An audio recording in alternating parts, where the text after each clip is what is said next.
সে কিন্তু আমাদের সঙ্গে আছে, আর সে এমন ভাবে আছে যে আমাদের সঙ্গে সবসময় সে সফর করতেই থাকবে আর সবসময় সে চলতেই থাকবে। আর এই শয়তান সে আমাদের সব কাজে ব্যাঘাত সৃষ্টি করবে, সব কাজে আমাদেরকে সে আমাদের করবে।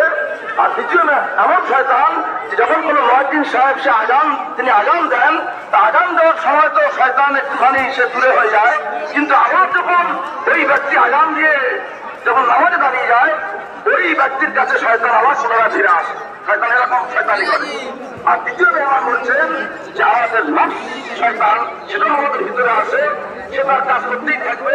সুতরাং আমরা যারা ভাবছে ভাবে এসছি,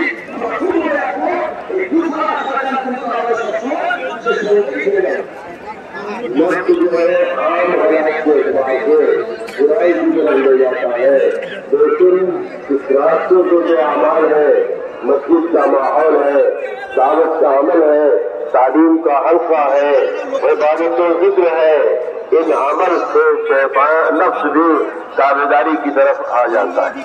कुछ नफ्स एमन एक शैतान से উমুমি ভাবে সাধারণ ভাবে সে একটু আমাদেরকে প্রভাবিত করার চেষ্টা করে, প্রভাব করে ফেলে।